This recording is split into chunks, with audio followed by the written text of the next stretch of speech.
আসসালামু আলাইকুম। প্রতিদিনের মতো আজকেও বাংলা ব্যাকরণের একটি গুরুত্বপূর্ণ বিষয় নিয়ে আলোচনা করব। বিষয়টি হচ্ছে সন্ধি। বিভিন্ন প্রতিযোগিতামূলক পরীক্ষায় সন্ধি থেকে 1 মার্কস কমন থাকেই আমরা দেখেছি। আজকে সন্ধির অসাধারণ একটি টেকনিক শিখব। সেই টেকনিকটি শেখার আগে কিছু বিষয় আমাদের জানতে হবে।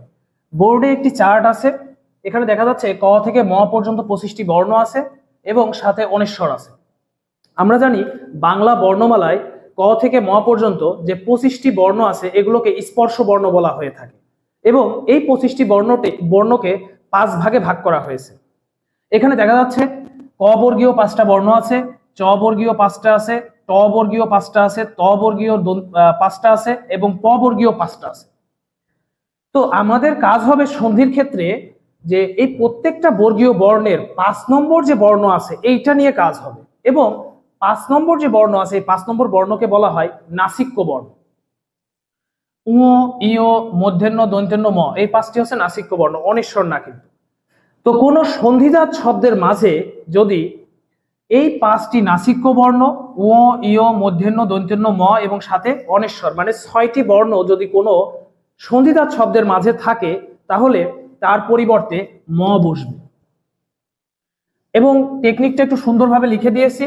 কোন সন্ধিজাত শব্দের মধ্যে বর্গীয় বর্ণের পঞ্চম কলামের বর্ণগুলা, কত কলমের বর্ণগুলা? পঞ্চম কলমের বর্ণগুলা, এই যে 1 2 3 4 5 নম্বর পড়তেছে, পঞ্চম কলামের বর্ণগুলো এবং অনিশ্বর থাকলে অর্থাৎ নাসিক্য বর্ণগুলো থাকলে বিচ্ছেদের সময় তার পরিবর্তে কি বসবে? ম বসবে।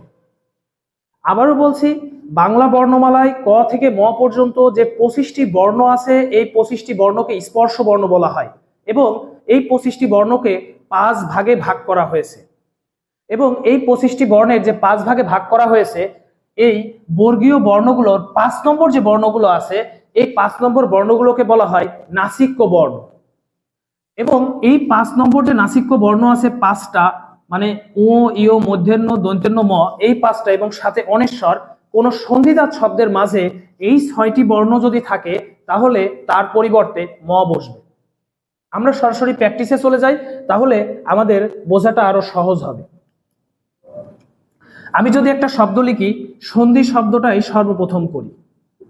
সন্ধি, এটা সন্ধি বিচ্ছেদ করতে হবে, এটা কোনো জীবনের বিচ্ছেদ না, সন্ধি বিচ্ছেদ। তাহলে এখানে আমরা দেখতে পাচ্ছি দন্ত্যন্য আছে, তাহলে এখানে আমরা চলে যাই দন্ত্যন্য নাসিক্য বর্ণ। আমরা পড়েছি যে দন্ত্যন্য নাসিক্য বর্ণগুলোর পরিবর্তে কি বসবে? ম বসবে। তাহলে প্রথমে দন্তেশ্বর থেকে যাবে এবং দন্ত্যন্যর পরিবর্তে কি বসবে? অবশ্যই ম বসবে। সম প্লাস ধি, বাকিটা থেকে যাবে। আমি যদি লিখি অহংকার, অহংকার, তাহলে এখানে অনিশ্বর আছে, এই যে অনিশ্বর, এই অনিশ্বরের পরিবর্তে কি বসবে? ম বসবে। অহম প্লাস কার। আবার যদি আরেকটা শব্দ লিখি সংখ্যা, তাহলে সম প্লাস কি হবে? খা। আমি লিখলাম কিন্তু, তাহলে দন্ত্যন্য আছে, দন্ত্যন্যর পরিবর্তে কি বসবে? ম বসবে। কিম প্লাস তু। আবার যদি লেখা হয় যে সম্রাট, যেমন সম্রাট শাহজাহান, সম্রাট, তাহলে সম্রাটের কি হবে?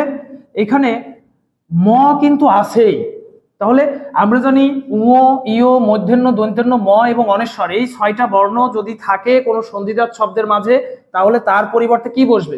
ম বসবে। কিন্তু এখানে ম নিজেই আছে, নিজেই যদি থাকে আর কারো দরকার নেই। নিজেই যদি থাকে আর কারো দরকার আছে মানে আপনাকে যে ভালোবাসে সে নিজেই আপনাকে অসাধারণভাবে ভালোবাসে, তাহলে তো অন্য কাউকে ভালোবাসার জন্য দরকার নেই। সেম বিষয়টা এখানে, তাহলে সম প্লাস রাট। এরকম অসংখ্য উদাহরণ আছে।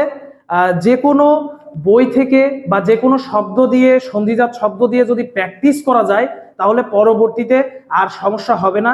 এবং আমি মনে করি এই টেকনিক থেকে বিগত বছরে অনেক ধরনের কোশ্চেন এসেছে সন্ধিতে এবং বিভিন্ন প্রতিযোগিতামূলক পরীক্ষায়। তো পরবর্তীতে আপনারা খাতায় এই ছক ধরে এবং এই নিয়মটা ফলো করে যদি প্র্যাকটিস করেন, পরবর্তীতে এই নিয়ম থেকে যদি সন্ধি আসে তাহলে আমার মনে হয় না আর ভুল হওয়ার কোনো চান্স থাকবে। সকলকে ধন্যবাদ।